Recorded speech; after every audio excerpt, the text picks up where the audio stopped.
അപ്പം അമ്മേ ഇന്നെന്താ ഉണ്ടാക്കുന്നത്? തരിയുണ്ട. അപ്പം നമുക്കിന്ന് തരിയുണ്ട ഉണ്ടാക്കാം. തരിയുണ്ട എന്ന് പറഞ്ഞാൽ നമ്മുടെ റവേൻ്റെ ഉണ്ടേനെയാണ് നമ്മൾ തരിയുണ്ട എന്ന് പറയുന്നത് കേട്ടോ. അടിപൊളി ടേസ്റ്റാണ്. ബേസിക് ആയിട്ടുള്ള സംഭവങ്ങൾ വെച്ചിട്ട് തന്നെ നല്ല അടിപൊളിയായിട്ട് ഉണ്ടാക്കാൻ പറ്റിയ ഒരു കിടിലൻ 4 മണി പലഹാരമാണ് ഈ തരിയുണ്ട. അപ്പോൾ അതിന് വേണ്ടത് 1 കപ്പോളം റവ, 1 കപ്പ് തന്നെ തേങ്ങ ചിരകിയതെടുത്തിട്ടുണ്ട്, 1/2 കപ്പ് പഞ്ചസാര, ഏലക്കായ് പൊടി, പിന്നെ നെയ്യ്, വെള്ളം, പിന്നെ കശുവണ്ടിയോ പിസ്തയോ ഉണ്ടെങ്കിൽ നല്ലത്. പക്ഷെ അത് ഞാൻ യൂസ് ചെയ്യുന്നില്ല, ഇല്ലാത്തതുകൊണ്ട്. അപ്പോൾ നമുക്ക് മേക്കിംഗ് വീഡിയോയിലേക്ക് പോവല്ലേ. അപ്പോൾ നമുക്ക് റവ ഒന്ന് വറുത്തെടുക്കാം. റവയുടെ പച്ചമണം മാറുന്നത് വരെ വറുക്കണം. കരിഞ്ഞു പോകണ്ട, മാറ്റി വെക്കണം അല്ലേ.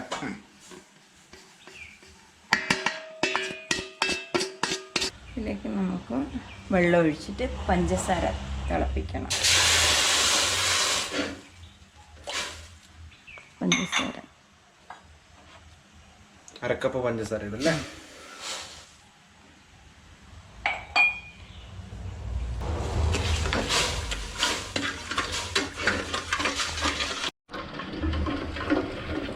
ഇത് ഉരുക്കി കഴിഞ്ഞാൽ പിന്നെ തേങ്ങ ഇടണം. തേങ്ങ ഇട്ടേ 1 കപ്പ് തേങ്ങ ഇടുന്നു കേട്ടോ.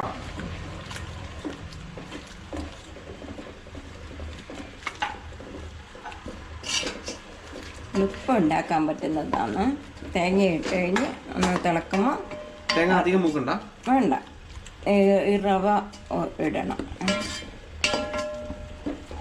തിളക്കുന്നുണ്ട, ജസ്റ്റ് ഒന്ന് തിളച്ചാടന്നെ റവ ചെറുങ്ങനെ ഇടണം. കാരണം ഇറക്കിക്കൊണ്ടല്ലേ. കുറച്ച് പശു നെയ്യ് ഇടണം. ഫ്ലെയിം കുറക്കണേ. ഏലക്കായ ഇട്ടാ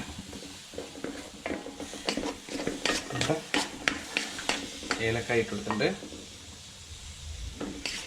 അണ്ടിപ്പരിപ്പ് വറുത്തിടുന്ന കൂട്ട് അണ്ടിപ്പരിപ്പ് വറുത്തിട്ടിടാം. ജസ്റ്റ് 1 മിനിറ്റ് മൂടി വെക്കുക. റവയൊന്ന് വേവുന്ന ജസ്റ്റ് 2 മിനിറ്റ് കഴിഞ്ഞ ഉടനെ ഞാൻ ഓഫാക്കുകയാണ്.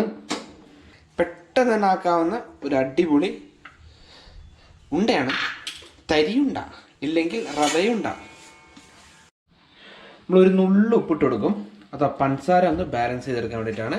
ഒരു നുള്ള് പൊട്ടിക്കിട്ടാൽ മതി. നല്ലോണം ഒന്ന് ഇളക്കി കൊടുക്കുക.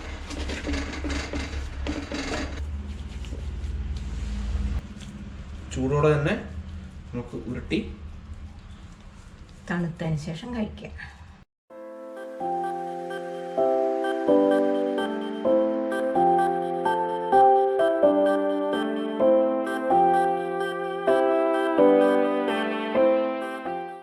അപ്പം നമ്മുടെ അത്രയും ചേരുവകളുണ്ട്. നമുക്ക് 11 തരിയുണ്ട കിട്ടി കേട്ടോ.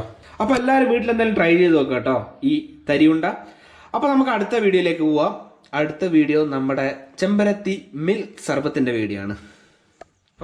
അപ്പോൾ നമ്മുടെ ചെമ്പരത്തി ചൂടുവെള്ളത്തിലാക്കി ഞാനത് തണുത്തതിന് ശേഷം ഫ്രീസറിൽ വെച്ചിട്ട് ഇതേപോലെ ബോൾസ് ആക്കി എടുത്തു കേട്ടോ. നമുക്ക് കുറച്ചും കൂടി കളർ കാണാൻ ഭംഗിയല്ലേ,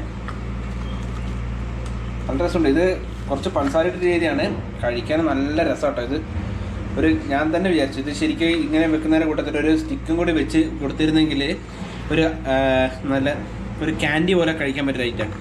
അപ്പോൾ നമുക്ക് ഇത് നമ്മുടെ ഇതിലങ്ങിട്ട് കൊടുക്കാം. അതിൻ്റെ അകത്തേക്ക് പാല് ഞാൻ കട്ടയാക്കാൻ വെച്ചിട്ടുണ്ട് കേട്ടോ. അതിൻ്റെ അകത്ത് കുറച്ച് ഞാനൊന്ന് കുറച്ച് ലിക്വിഡ് കുറച്ച് ഇതായിട്ടുള്ള ഇതാണ്. നമ്മുടെ സർബത്ത് വെച്ച് കൊടുക്കാം. അത് അത്രയേ ഉള്ളൂ ഞാൻ ഫുള്ളായിട്ട് ഒഴിക്കുന്നത്. പിന്നെ കുറച്ച് പഞ്ചസാര ഇട്ട് കൊടുക്കാം. കാരണം നമ്മുടെ സർബത്തിൽ ഓൾറെഡി പഞ്ചസാര ഇട്ടുള്ളതുകൊണ്ട് ചിലപ്പോൾ കൂടിപ്പോകാൻ ചാൻസ് ഉണ്ട്. കൂടിപ്പോയാൽ പിന്നെ നമുക്ക് ആ ഒരു രസം പോയി പോകും. അതുകൊണ്ട് ആവശ്യത്തിന് പഞ്ചസാര എടുക്കാം. ഞാനിപ്പോൾ ഈ ഒരു കരണ്ടി കണക്കാക്കിയിട്ട് പഞ്ചസാര ഇടുന്നുണ്ട്.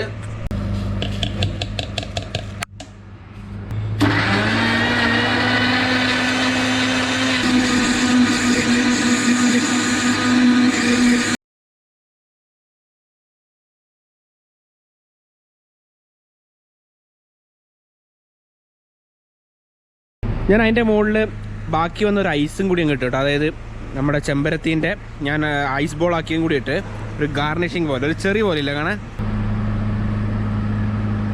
നല്ല രസമുണ്ട് കേട്ടോ. അപ്പോൾ എന്തായാലും ഇത് ട്രൈ ചെയ്ത് നോക്കണം. അടിപൊളിയാണ് നമ്മുടെ ചെമ്പരത്തി മിൽക്ക് സർബത്ത്. അപ്പോൾ എൻ്റെ വീഡിയോ ഇഷ്ടപ്പെട്ടിട്ടുണ്ടെങ്കിൽ ലൈക്ക് ചെയ്യാനും സബ്സ്ക്രൈബ് ചെയ്യാനും മറക്കരുത്. പിന്നെ കൂടുതൽ ബെൽ ബട്ടൺ അമർത്തി കൊടുക്കുക കേട്ടോ. അതാകുമ്പോൾ എൻ്റെ അടുത്തൊരു വീഡിയോ വരുമ്പോൾ നിങ്ങൾക്ക് നോട്ടിഫിക്കേഷൻ വരുന്നതാണ്. അപ്പോൾ പിന്നെ ഈ കാണുന്ന ഇവിടെയൊക്കെ കാണുന്ന വീഡിയോസ് ഉണ്ടല്ലോ, അതും കാണാൻ മറക്കരുത് കേട്ടോ. അപ്പോൾ എൻ്റെ അടുത്ത വീഡിയോയിൽ കാണുന്നവരെ വണക്കം.